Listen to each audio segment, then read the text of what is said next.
새로운 일에 집중하기에는 짧은 자투리 시간이 생기게 될 때 가장 만만하게 하는 일이 드라마나 영화를 보는 것입니다.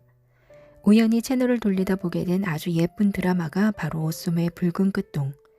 배경 영상과 궁중 복식이 아름답고 화려하게 표현되어 그저 영상을 보기만 해도 기분이 좋아지더라고요. 어찌나 영상이 아름다운지. 옷소매 붉은 끝동이라 제목만으로는 어느 시대인지 감이 없었는데 보다 보니 드라마와 영화의 단골 주인공인 정조가 주인공이었습니다.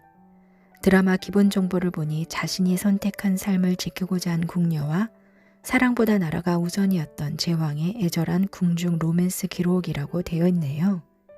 한때는 그렇게 인현왕과 장희빈의 이야기가 그려지더니 요즘은 영조, 정조가 자주 등장합니다. 정조가 주인공인 드라마로는 이산이 바로 떠오르고 영조의 어머니 숙빈 최씨를 주인공으로 한 동의가 있었고 영화로는 영린 사도 등이 생각나네요. 정조 이산 역에는 2PM의 이준호인데 가수였는지 잊을 정도로 자연스러웠어요. 왕의 위엄도 보여주며 가끔 귀여운 면까지. 게다가 낮은 저음의 목소리에 힘이 있어 딕션도 꽤 좋네요. 여자 주인공 이세영 역시 표정이나 발음, 동작 모두 과함이 없이 편안해서 드라마에 몰입할 수 있게 해주었습니다.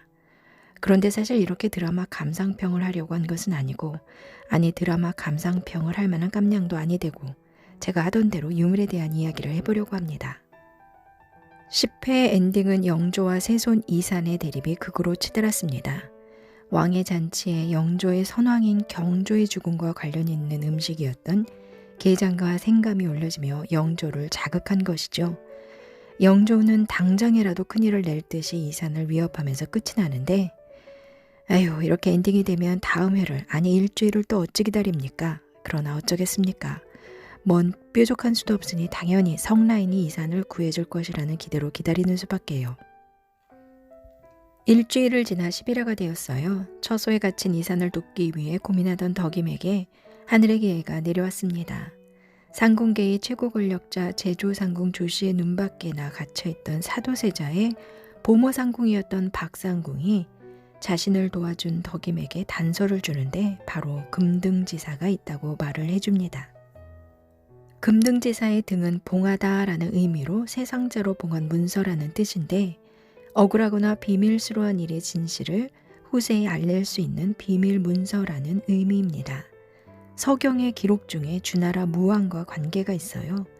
이 드라마에서는 영조와 사도세자의 약속으로 어떤 일이 있어도 사도세자의 아들이 무사히 보위에 오를 수 있도록 하겠다라는 문서가 남아있다는 것입니다. 박상궁이 바로 덕임에게 이 금등지사를 찾아야 한다고 말한 것이죠. 덕임은 사도세자의 부인 해비농 씨를 찾아가 금등지사의 비밀을 찾아야 한다고 하고 사도세자가 남긴 것이 없냐고 묻습니다.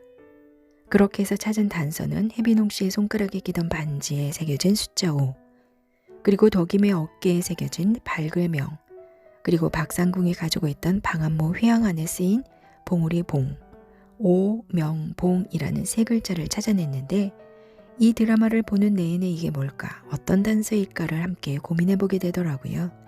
그때 덕임의 오라비가 덕임의 어깨에 새겨진 명자를 두 글자로 가르니 일과 월로 나뉘고 이렇게 찾은 글자는 일, 월, 오, 봉.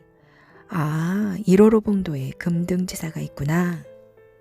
일월오봉도는 궁중 장식화의 하나지만 궁을 장식했던 그림으로만 이해하기보다는 각종 의리에 사용되기도 하고 왕실의 권위와 안녕을 기원하는 바람을 담은 상징적인 그림으로 봅니다. 장식화로는 왕을 상징하는 그림 일월오봉도 이외에도 십장생도, 모란도, 해악반도도, 책가도 등이 있죠. 1월 오봉도는 5개의 봉우리, 왼쪽에서부터 첫 번째, 두 번째 봉우리 사이에 달, 네 번째와 다섯 번째 봉우리 사이에는 해, 봉우리 사이에 폭포, 이외에도 넘실거리는 물길과 양쪽 끝에 두 쌍의 붉은 소나무, 바위돌로 구성된 틀이 정해져 있는 그림입니다. 조선시대 회화가 비교적 수목 담채가 많은데 1월 오봉도는 빨강, 초록, 파랑 등 보색 대비가 확실한 화려한 채색화입니다. 실제로도 보면 너무나도 선명하고 강렬한 색채와 단순화된 구도라 멀리서 봐도 강한 인상이 남습니다. 비단에 주로 그렸지만 종이에 그린 것도 있어요. 왕이 있는 곳이라면 궁궐 안팎을 가리지 않고 어디든 왕의 의자인 어자 뒤에 놓입니다. 주로 병풍의 형태로 제작되고 1호로봉병, 1호로봉도, 1호로왁도라고도 하며 어디든 그림을 가지고 다닐 수 있게 휴대용으로 제작된 곳도 있습니다. 궁중의 중요 행사를 기록한 궁중 기록화 속에 왕의 모습을 직접 그리지 않고 1호로봉도를 그려놓아 이곳이 왕이 있을 자리임을 알려주었어요. 지존하신 왕을 함부로 그릴 수 없었기에 왕의 존재 표현을 이렇게 그림으로 대신하였습니다. 근정전, 인정전과 같은 정전은 왕의 공식적인 큰 예식을 치르는 곳으로 왕의 권위를 드러낼 수 있는 공간입니다. 따라서 다른 곳보다 정전의 어자는 실내 안에 또 다른 집 단가를 지어 화려한 지붕을 얹고 기단을 만들어 하부를 장식한 곳에 있습니다. 구성을 보면 신하들의 자리보다 몇 계단 위에 단을 마련한 후에 왕의 자리인 어자를 놓고 어자 뒤로는 3번 굽은 병풍인 삼곡병이 그리고 그 삼곡병 뒤로 1호로봉도를 배치하였어요.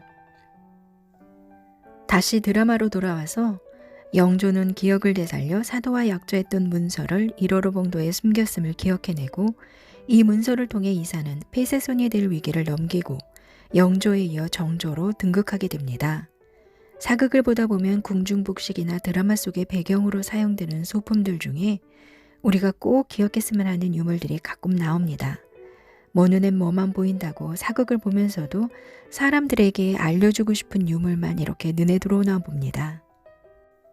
후에 성나이는 의빈 성씨가 되어 정조와 영원히 행복할 것만 같았지만 아들을 먼저 잃고 이른 나이에 의빈 성씨도 죽고 정조의 슬픔은 상상하기도 어려울 것 같습니다. 왕으로 산다는 것, 나의 일상을 버리고 궁궐의 여인으로 산다는 것에 대해 생각해보게 해주는 드라마였습니다.